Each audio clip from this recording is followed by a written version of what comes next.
ಕೆಲಸ ಬಿಟ್ಟು ಮನೆಗೆ ಹೋಗ್ತಾ ಇದ್ದೀನಿ. ಮಳೆಯಲ್ಲಿ ಸಿಕ್ಕೊಂಡಿದ್ದೀನಿ. ಯಾರ್ದೋ ಮನೆ ಹತ್ರ ನಿಂತ್ಕೊಂಡಿದ್ದೀನಿ ನೋಡಿ ಜೋರಾಗಿ ಮಳೆ ಬರ್ತೈತೆ. ಚಳಿನೂ ಆಗ್ತದೆ. ಮನೆಗೆ ಹೋಗೋಣ ಅಂದರೆ ತುಂಬ ಮಳೆ ಬರ್ತೈತೆ, ಹೋಗೋಕ್ಕೆ ಆಗಲ್ಲ. ಚಳಿಗೆ ಹಿಂಗೆ ಕಟ್ಕೊಂಡಿದ್ದೀನಿ. ಸಣ್ಣ ಗಾಳಿ ಹೋಗ್ತಾಯಿತ್ತು, ಅದಕ್ಕೋಸ್ಕರ ಕಟ್ಕೊಂಡಿದ್ದೀನಿ. ಯಾರಂದರೂ ಯಾರು ಇಲ್ಲ ಆಚೆ ಕಡೆ, ನಾನು ಒಬ್ಬಳೇ ಇರೋದಿಲ್ಲಿ.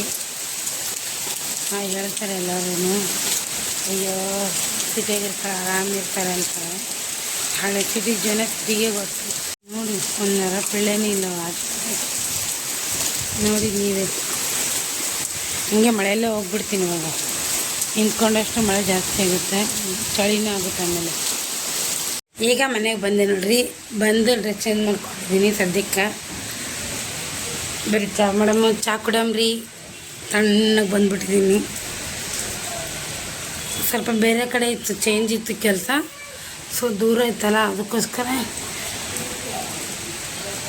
ನಡ್ಕೊಂಬರ್ತಾಯಿದ್ದೆ. ಮಧ್ಯದಲ್ಲಿ ಸಿಕ್ಕಾಕೊಂಡೆ, ಅರ್ಧಂಬರ್ಧ ನಿಂದಿತ್ತು. ಸೊ ಅದಕ್ಕೋಸ್ಕರ ಹಾಗೆ ಬಂದ್ಬಿಟ್ಟೆ, ನೆನೆಸ್ಕೊಂಡ್ಬಿಟ್ಟಿದ್ದೀನಿ. ಈ ಕೆಲಸದಿಂದ ಬಂದು ಚಹಾ ಕುಡಿದೆ ನೋಡ್ರಿ. ಅದೇ ಮಳೆಯಲ್ಲಿ ತೊಯ್ಸ್ಕೊಂಬಂದು ಚಹಾ ಕುಡಿದು ಒಂದು ಸ್ವಲ್ಪ ಹೊತ್ತು ಕುಂತು, ಇವಾಗ ಜೋಳ ತಂದಿದ್ನಲ್ರಿ, ಅದನ್ನು ಕೇರಿಬಿಟ್ಟು ಅಕ್ಕಿ ಒಂದು ದಿವ್ಸ ಮಿಕ್ಸ್ ಮಾಡಿ ಕೇರಿ ಬೀಸ್ಕೊಂಬರೋದಂದರೆ ಬೀಸ್ಕೊಂಬರ್ತೀನಿ ರೀ. ಇಲ್ಲಾಂದರೆ ಇವ್ರು ಬಂದಮೇಲೆ ಹೋಗ್ತಾರೆ. ಎರಡು ರೆಡಿ ಮಾಡಿಟ್ರೆ ಇವ್ರು ಬಂದು ತೊಗೊಂಡು ಹೋಗ್ತಾರೆ. ಆಮೇಲೆ ಒಂದು ಸ್ವಲ್ಪ ಅಡುಗೆ ಮಾಡಬೇಕು, ನಮ್ಮ ಅತ್ತಿಗೆಯವ್ರು ಬರ್ತಾರೆ ಅಂತ ಹೇಳಿದ್ದಾರೆ. ಇವಾಗ ನೋಡಬೇಕು, ಬಂದರೆ ಅಡುಗೆ ಮಾಡಬೇಕು. ಬರ್ತೀನಿ ಅಂತ ನಿನ್ನೆ ಹೇಳಿದರು. ಬರ್ತಾರೆ, ಏನು ಮಾಡ್ತಾರೋ ಗೊತ್ತಿಲ್ಲ. ಬಂದರೆ ಅಡುಗೆ ಮಾಡೋಣ ಅಂದ್ಕೊಂಡಿದ್ದೀನಿ. ರಾಗಿ ದೋಸೆ ಮಾಡೋಣ ಅಂದ್ಕೊಂಡಿದ್ದೀನಿ. ತುಂಬ ದಿನ ಆಯ್ತು ನಾವು ರಾಗಿ ದೋಸೆ ತಿಂದೆ. ಸೊ ರಾಗಿ ದೋಸೆ ತಿಂದಿರೋದಂತ ಫ್ರೆಂಡ್ ರಾಗಿ ದೋಸೆ ಮಾಡ್ತಾಯಿದ್ದೀನಿ ನೋಡಿ. ಹಿಟ್ಟು ರೆಡಿ ಇದೆ. ಸ್ವಲ್ಪ ತುಪ್ಪ ಎಣ್ಣೆ ಹಚ್ಚಿ ರಾಗಿ ದೋಸೆ ಮಾಡ್ತಾಯಿದ್ದೀನಿ. ದೋಸೆ ಹೆಂಗಾಗಿದೆ ಅಂತ ತಿಂದ್ಬಿಟ್ಟು ಹೇಳ್ರಿ. ಒಣ ಬೈದು ತಿಲ್ಲತ್ತಿರಲ್ರಿ, ಹೆಂಗೆ ಅಂತ ಹೇಳ್ರಲ್ಲ. ಬಲವಂತ ಕೇಳ್ದಂಗೆ ಆಗ್ತದೆ, ಯಾರನ್ನ ಕೇಳಿದ್ರು.